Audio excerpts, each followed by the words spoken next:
And there was this one guy that I really liked. He's a funny guy, man. Really funny guy, and he's in a band. His name is Robbie. Funny fucking dude. Loved hanging around with him, but just couldn't stay off the coke. Wow. Couldn't stay off the coke, and you could totally tell. He'd be honest about it too. Say how he went off the rails, and we would be working together. He was a carpenter, and I was like a laborer, so I was like an apprentice. And so he'd be talking to me while he's explaining to me how to do things and stuff like that. And he's like, yeah, I'm just fucking tired of this. I'm getting my shit together.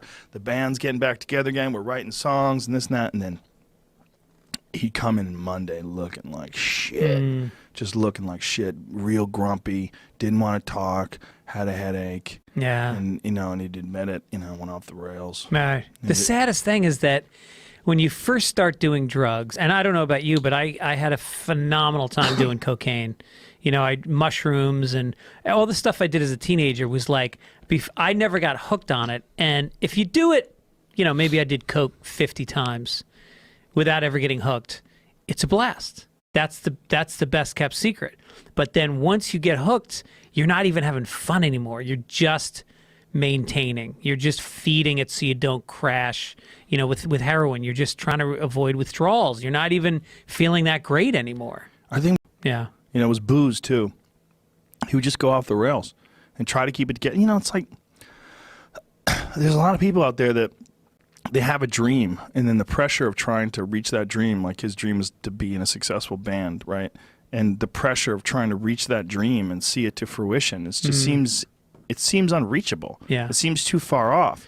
And here you are, you're in your 30s and you're working in a construction job, and you fucking work all day in Boston in the winter. You're tired as shit when you get home. You don't want to go to band practice. Yeah. You get home at 6:30, you have dinner, and now it's 7:30. You got to get up. Right. You got to get up in a few hours. Right. Like, what are you doing? When are you going to bed? You got to get up at 6. Like, then you go to fuck. band practice and the drummer doesn't show up, so Right. you can't practice. Or He's 45 minutes late, his car breaks down, and you're fucking pissed, and your girlfriend's screaming at you. Yeah.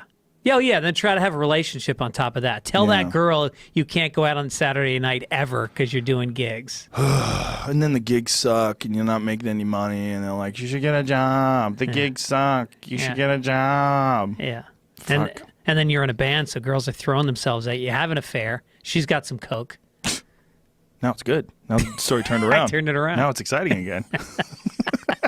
Born to be wild. Dum, dum, dum. Sometimes when I work at casino, there'll always be that band in the lounge just playing like Born to Be Wild and all those songs. And like you'll see people that are like 57 dancing and you see them and they're dancing and it's like they're just reliving the only joy they had in their life, which was like when they were young, dancing a rock.